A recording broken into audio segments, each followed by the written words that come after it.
আমার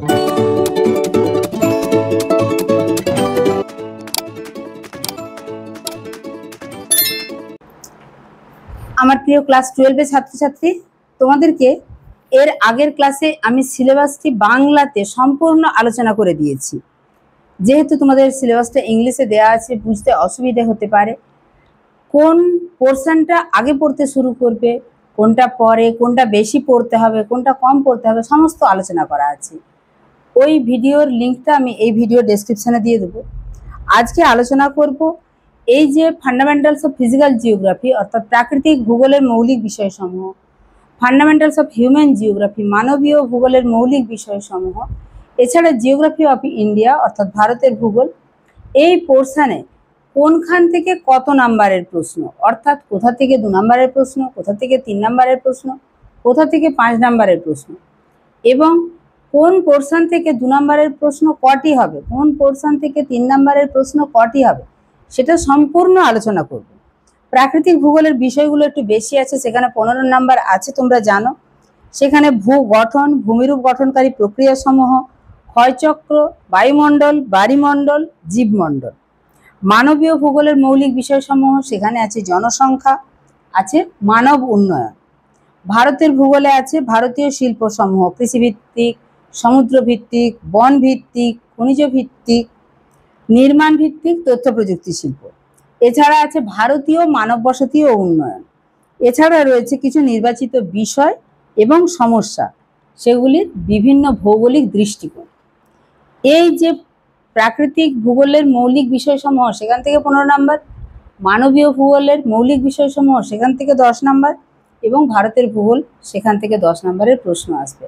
এখন আমি বোর্ডে তোমাদেরকে করে দেখাবো যে কোথা থেকে কত নম্বরের প্রশ্ন কতগুলো আসছে, তাহলে তোমাদের ব্যাপারটা একদম ক্লিয়ার হয়ে যাবে। তোমরাও সেই মতো সেই পোর্শন থেকে লং কোশ্চেন করবে, না 2 নাম্বারের কোশ্চেন করবে, না 3 নাম্বারের কোশ্চেন করবে, এটা বুঝতে পেরে যাবে। ঠিক আছে, চলো তাহলে ক্লাস 12 আজকে আমি বলবো তোমাদেরকে নম্বর বিভাজনটা, অর্থাৎ প্রাকৃতিক ভূগোলের যে মূলনীতি বা প্রাকৃতিক ভূগোলের মৌলিক বিষয়সমূহ, সেখান থেকে কত নাম্বারের কোশ্চেন থাকবে এবং কত কত নাম্বারের, মানে 2 নাম্বারের কতগুলো, 3 নাম্বারের কতগুলো, 5 নাম্বারের কতগুলো। একই রকম ভাবে বলবো মানবীয় ভূগোলের মূলনীতি বা মানবীয় ভূগোলের মৌলিক বিষয়সমূহ বা ফান্ডামেন্টালস অফ হিউম্যান জিওগ্রাফি, সেখান থেকে 2 নাম্বারের কটি থাকবে, 3 নাম্বারের কটি থাকবে, 5 নাম্বারের থাকবে কিনা সবটাই জানাবো। ভারতের ভূগোল থেকে 2 নাম্বারের কটি, 3 নাম্বারের কটি এবং 5 নাম্বারের থাকবে কিনা সেটাও জানাবো। প্রথমেই ফান্ডামেন্টালস অফ ফিজিক্যাল জিওগ্রাফি বা প্রাকৃতিক ভূগোলের মূলনীতি যেটা, সেখান থেকে থাকবে 2 নাম্বারের 2টি প্রশ্ন, 3 নাম্বারের 2টি প্রশ্ন, রচনাধর্মী 5 নাম্বারের 1টি প্রশ্ন। তাহলে ব্যাপারটা দাঁড়াচ্ছে এখান থেকে যে 15 নাম্বারের কোশ্চেন হবে, সেখানে তোমাদের কিন্তু অনেকগুলি চ্যাপ্টার আছে, সেখানে মোট চ্যাপ্টারের সংখ্যা হচ্ছে 6টি। সেই 6টি চ্যাপ্টার থেকে যেমন ভূ গঠন আছে, তারপরে আছে ভূমিরূপ গঠনকারী প্রক্রিয়া সমূহ, বায়ুমণ্ডল, বাড়িমণ্ডল, ক্ষয়চক্র, জীবমণ্ডল, সেখান এই পোর্শনটাই বেশি। এখানে 2 নাম্বারের কোশ্চেনও থাকবে 2টি, 3 নাম্বারের কোশ্চেনও থাকবে 2টি, 5 নাম্বারের থাকবে 1টি। 5 নাম্বারের কোশ্চেন কিন্তু আর কোথাও থাকছে না।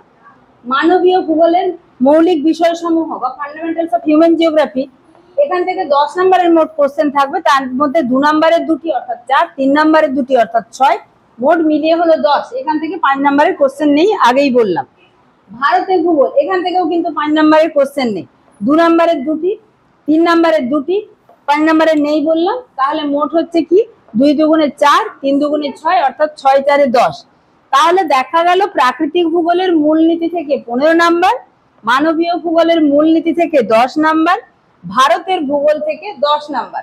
এর মধ্যে ভারতের ভূগোলে যেটা তোমরা আগেই পড়ে এসছো, শিল্প আছে, ভারতের মানবীয় ভূগোল আছে, এই পোর্শন থেকে মাত্র 10 নাম্বার। আর এখানে যে জনবসতি বা মানবীয় ভূগোল, এখান থেকেও 10 নাম্বার।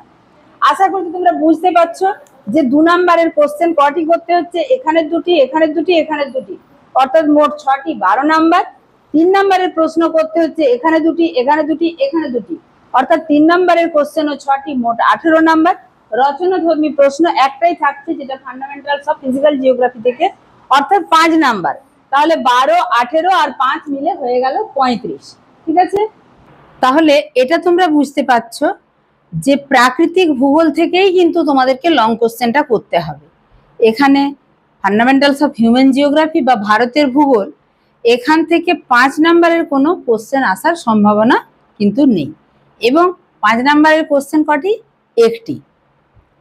সব শেষে বলবো, তোমরা যদি আজকে প্রথম আমার চ্যানেলে এসে থাকো তাহলে অবশ্যই চ্যানেলটা এক্ষুনি সাবস্ক্রাইব করে নাও, কারণ আমি এবার শুরু করতে চলেছি তোমাদের এই যে সিলেবাস দিলাম, নম্বর বিভাজন দিলাম, এরপরে প্রত্যেকটা চ্যাপ্টারের একদম প্রথম থেকে শেষ পর্যন্ত সমস্ত ধরনের একদম শর্ট কোশ্চেন, লং কোশ্চেন, 2 নম্বরের কোশ্চেন, 3 নম্বরের কোশ্চেন, ইভেন তোমাদের মক টেস্ট নেওয়া, যেমন তোমরা দেখেছো যে এমসিকিউ টেস্ট নিয়েছিলাম তোমাদের 3rd সেমিস্টারের আগে, এবার যেমন লং কোশ্চেন আছে সেরকম লং কোশ্চেনেরও পরীক্ষা এই চ্যানেল থেকেই নেওয়া হবে। তোমাদের নানান রকম শিক্ষামূলক যে নোটিফিকেশন আছে, সরকারি বিজ্ঞপ্তি আছে, সেগুলোও কিন্তু এই চ্যানেলে এলে তোমরা পাবে। তাই অবশ্যই চ্যানেলটা সাবস্ক্রাইব করে রেখো, আর ভিডিওটি যদি ভালো লাগে ছোট্ট একটা লাইক করে দিও। যেহেতু এই নম্বর বিভাজনটা তোমার মতো তোমার বন্ধুদেরও দরকার, তাই বন্ধুদের মাঝেও শেয়ার করে দিও। সবাই ভালো থাকবে, সুস্থ থাকবে, মন দিয়ে পড়াশোনা করবে। ঠিক আছে?